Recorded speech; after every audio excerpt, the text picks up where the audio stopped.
Merci, Monsieur le Président. Je suis honoré par cette invitation et je voudrais remercier le comité d'organisation du Congrès maghrébin et le bureau de la Société marocaine de cardiologie pour cette aimable invitation. Alors, avant de vous présenter un aperçu sur ce qu'on sait actuellement sur cette procédure de fermeture de l'auricule gauche, j'ai appris tout à l'heure qu'il y a un système DigiVote, une application qui est disponible. Donc, je prépare 2 questions. Je ne sais pas si on peut passer les 2 questions. Est-ce qu'on peut laver la main, ceux qui font la procédure de fermeture de l'auricule gauche dans votre service? Visiblement, une seule personne, je crois. Ah, 2, pardon. D'accord. La deuxième réponse, malheureusement, on ne peut pas la faire comme ça par la main. Je voulais savoir quel est le niveau de recommandation actuel des guidelines de cette procédure. 3 2C, très bien. Allez, on va passer à la présentation, on va voir. Alors, justement, on pourrait se poser la question, mais pourquoi songe-t-on à aller fermer cet auricule gauche? Et la raison est simple, est que 90% des thrombies d'origine cardiaque, responsables d'AVC, justement, prennent origine au niveau de l'auricule gauche. Donc l'auricule est un élément important dans la prévention des AVC. Ces thrombies qui partent de l'auricule, justement, sont le plus souvent liées à une fibrillation auriculaire, et la fibrillation auriculaire, justement, est devenue une pathologie extrêmement fréquente dans nos pays. Dans un papier tout récemment publié en 2010, le nombre dans le monde de patients ayant une fibrillation auriculaire est de 21 millions de la population masculine et 13 millions de la population féminine. Il est appelé à augmenter. En 2030, un quart de la population adulte aurait une fibrillation auriculaire, et c'est une courbe croissante au-delà de 2030. Ce qu'il faudrait également savoir est qu'à peu près 20% des AVC ischémiques sont liés à une fibrillation auriculaire, et que ce pourcentage, qui est généralement un petit peu moins de la population jeune de 50 ans, ces pourcentages va au-delà de 30% chez la population de plus de 80 ans.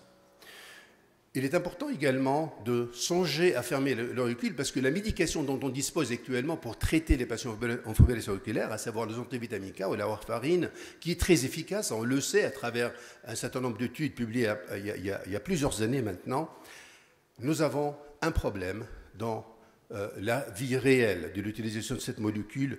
Pourquoi? Parce que 50% de la population éligible à recevoir ce médicament ne le reçoivent pas. Et ça émane de toutes ces études que vous voyez ici, souvent des registres.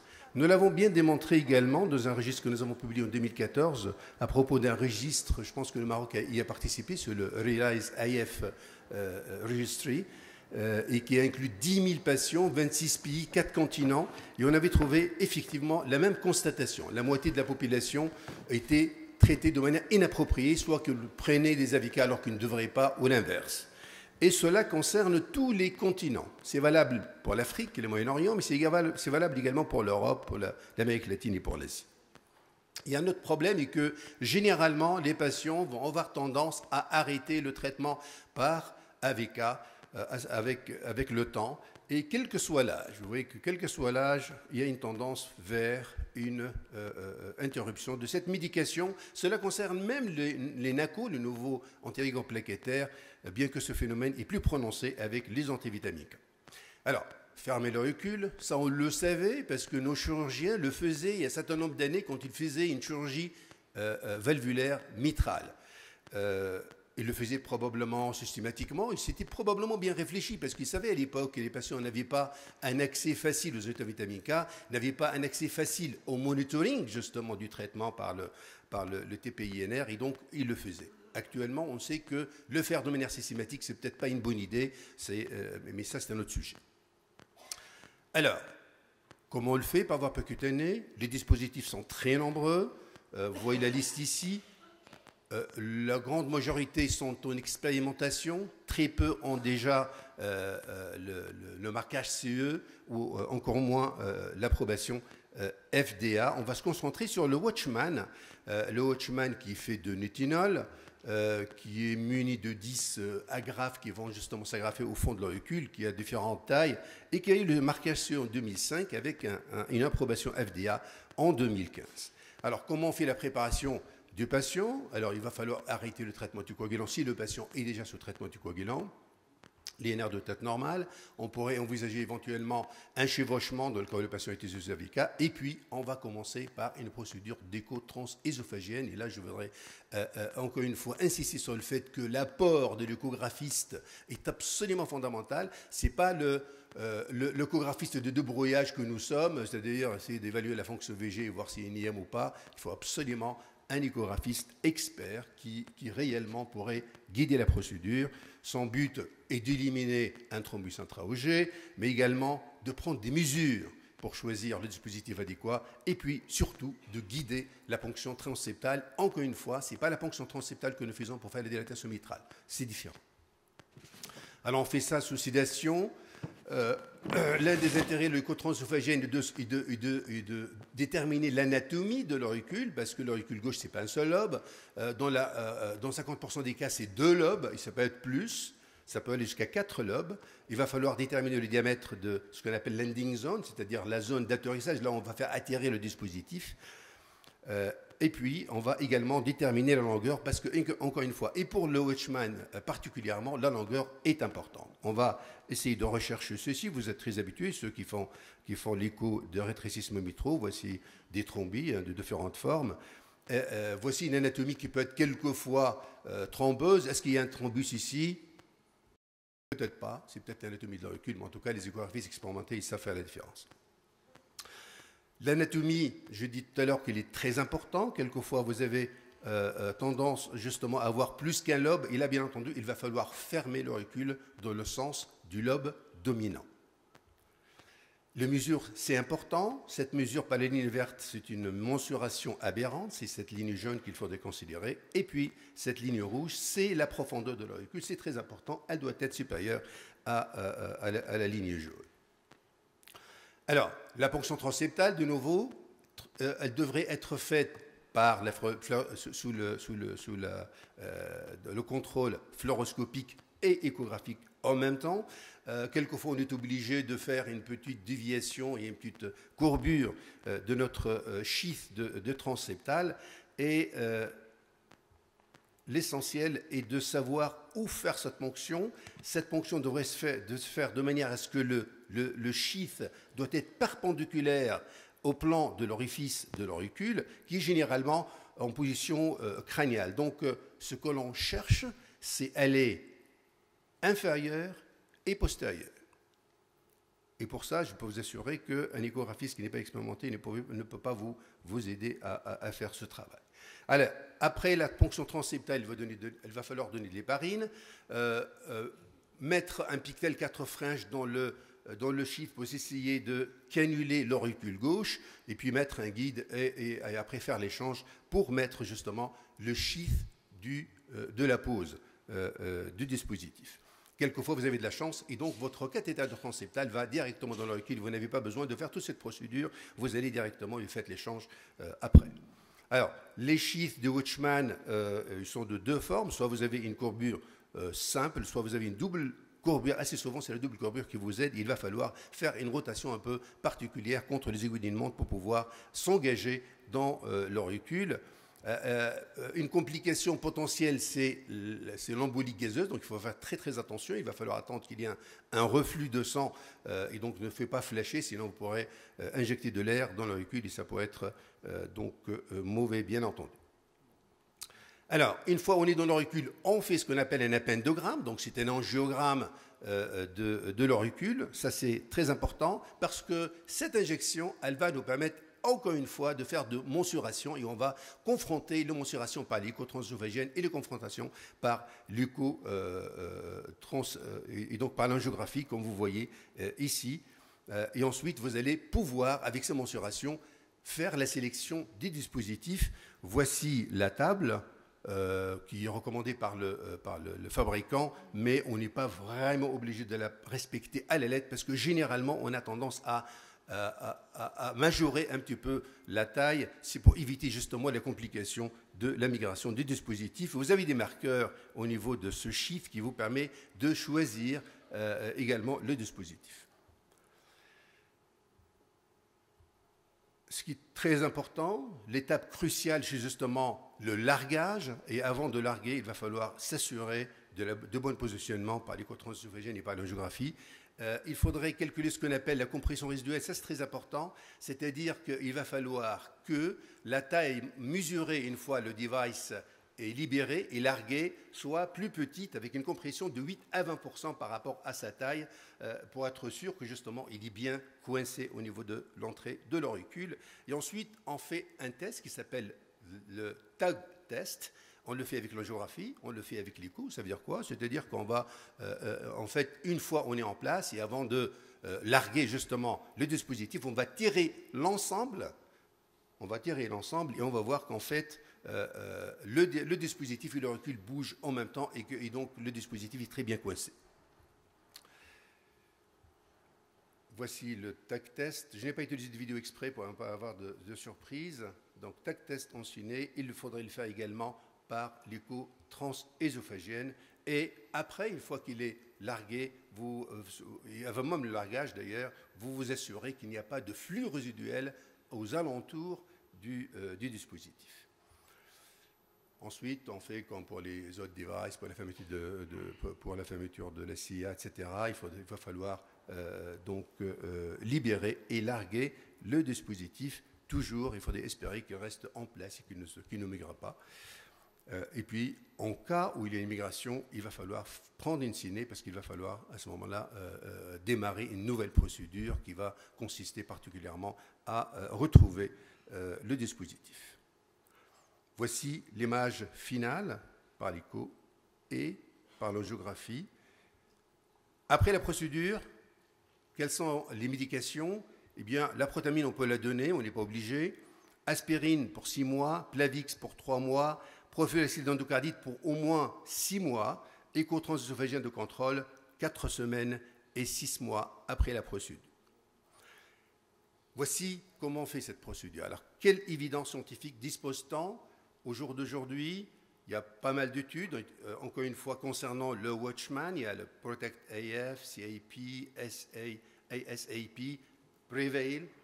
Je vais me concentrer sur 2 études. Protect AF a été publié dans le JAMA en 2014 avec un suivi à 4 ans et qui était plus positif qu'on ne le pensait parce que c'était une étude de non-infériorité initialement et qui montre sur le plan de la prévention à 4 ans des AVC, de l'embolisation systémique et du décès cardiovasculaire. Vous voyez ici une supériorité de Watchman par rapport à l'utilisation des AVK.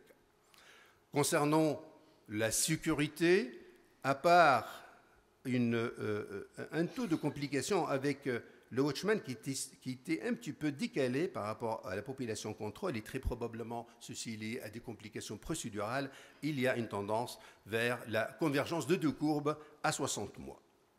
Donc sur le plan de la sécurité, pas de différence à 4 ans. Maintenant, si on veut encore une fois jeter un œil précis sur la mortalité, parce que c'était quand même une surprise, eh bien la mortalité cardiovasculaire était plus basse dans le groupe Watchman, et c'est pareil pour la mortalité de toute cause. Finalement, dans cette étude, le dispositif Watchman est sorti gagnant parce que non seulement c'était non inférieur, mais également légèrement supérieur au traitement usuel. Voici le résultat à 18 mois de l'étude Prevail, avec une convergence de 2 courbes. Le design de l'étude est un petit peu différent, mais l'objectif, c'était justement de démontrer une similarité de suivi. Alors, quand on regarde l'étude Protect AF, Prevail et l'étude CAP, voir le taux de complications sérieuses pendant la procédure, on voit qu'en fait, avec le temps, parce que Prevail a été fait après Protect AF, le taux de complications a baissé de plus que 50%. Alors, chez qui on va proposer cette procédure? J'ai dit tout à l'heure que le Watchman a eu l'approbation FDA en mars 2015. Voici ce que le FDA approuve. Si vous lisez ça en anglais, j'essaie de traduire, c'est un petit peu, je suis désolé, Gas, un petit peu farfelu. Et donc le Watchman, il est proposé d'après le FDA chez les patients à risque élevé d'embolie systémique et chez qui le traitement anticoagulant est recommandé, les patients qui sont éligibles à un traitement par AVK, mais qui ont un rationnel approprié pour un traitement non pharmacologique. Donc c'est une petite niche, justement, pour ce device. Vous savez qu'en 2016, il y a eu les guidelines de la Société européenne de cardiologie, et vous voyez que les études que je viens de montrer ne sont pas très nombreuses, il faudrait dire. Elles n'ont pas inclus un nombre de patients, parce que Protect AF, c'est 700 patients, à peu près, un petit peu plus. Eh bien, le niveau de recommandation, justement, celui qui est 2B, il est bien à jour. La recommandation de la Société européenne de cardiologie est bel et bien 2B, avec un niveau d'évidence B. Et donc, cette procédure, elle peut être proposée en prévention des AVC chez des patients qui ont une fibrillation auriculaire avec contre-indication au traitement anticoagulant au long cours, ou alors les patients qui ont fait, qui sont susceptibles de faire un saignement, ce traitement anticoagulant.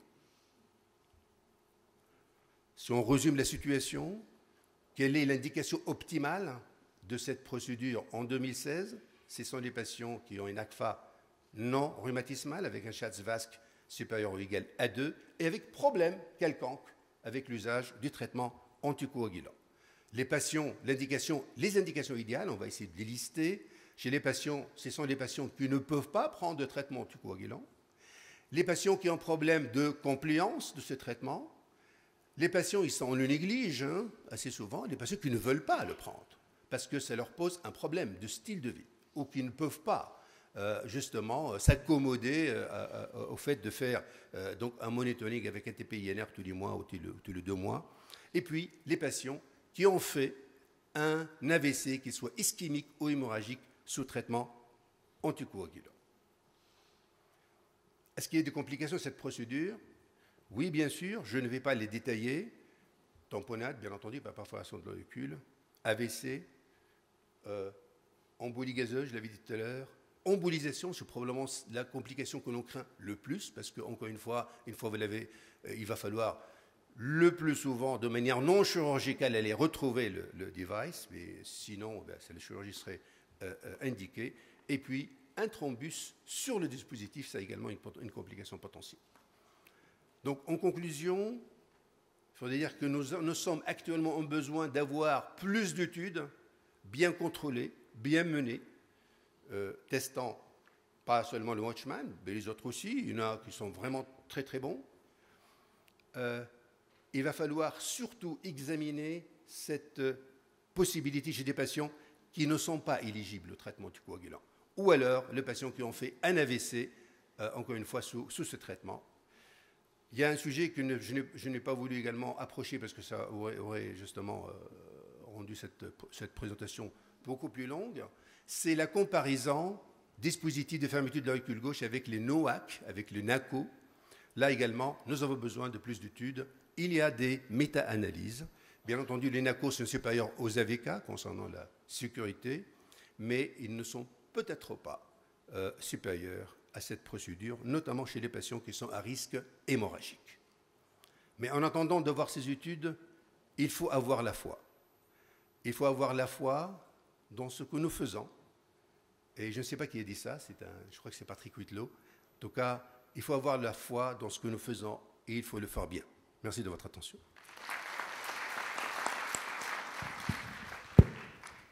On vous remercie, Dr Gamra, pour cette excellente présentation. Malheureusement, on ne pourra pas poser de questions parce qu'on est très en retard. Une seule. Le temps de préparer le symposium, il peut y avoir quelques commentaires. Merci. Une seule. Donc la session est terminée.